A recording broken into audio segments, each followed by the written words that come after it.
Order, the Honourable Annette King. Mr Speaker, I seek leave to have my question held over till the Prime Minister is available. He's been off the radar this week. Order. Leavers sought to have this question deferred. Is there any objection to that course of action?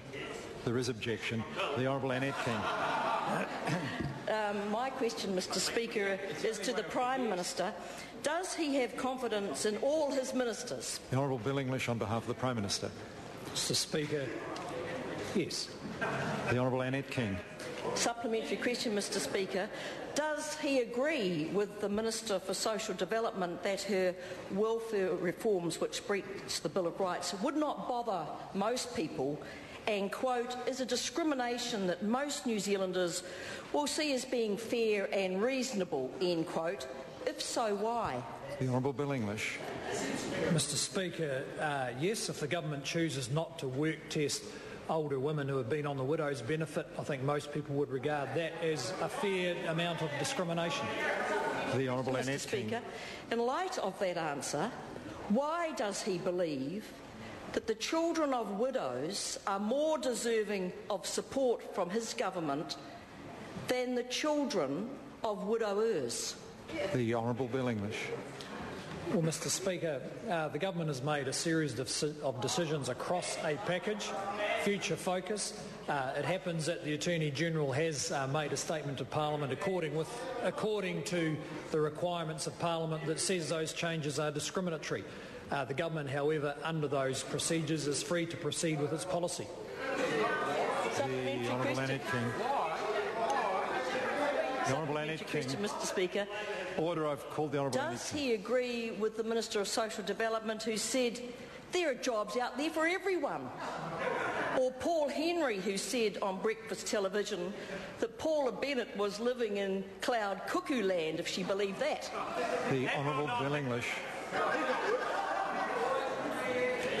Well, Mr Speaker, the good news today is that the release of the economic figures show the economy is growing, it is creating new jobs, and it is an aspiration for this government that everyone who's on welfare should be looking for work, and actually quite a lot of them are finding work. The Honourable Annette King. Speaker, how can he have confidence in his Minister of State Services, who told this House last week there were no plans to close the Blenheim ACC office, only to have its closure announced today? The Honourable Bill English. Mr Speaker, on behalf of the Prime Minister, he has great confidence in the Minister of State Services because he's a much better Minister of State Services than that Minister was. The Honourable Annette King. Mr Speaker, I don't think the last part of the question was necessary. Is this a point of order? I know it's a point of order.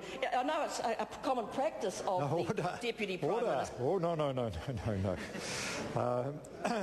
With the nature of the questions being asked, inevitably there'll be a political element to the answers, and the member well knows that, but she can't use a point of order to say that. Supplementary question, Honourable Annette King. Has he ensured that the Minister for Energy has consulted with the Minister for Tourism over the potential conflict of prospecting for minerals on Dunn Mountain, at the same time he's advocating for a national cycleway through the same area? The Honourable Bill English. Mr Speaker, yes. The Honourable Annette King. Question, Mr Speaker. Which analogy is accurate? His comparison of Whana Ora to a waterbed, or the Minister of Energy's comparison of mining to a date scone? The Honourable Bill English. Mr Speaker,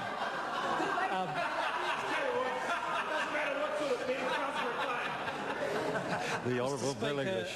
Both analogies are, of course, appropriate, and I'm impressed with the talent of my colleagues to be able to make cut-through statements that even the opposition can understand. Question number 3, David Bennett. Mr.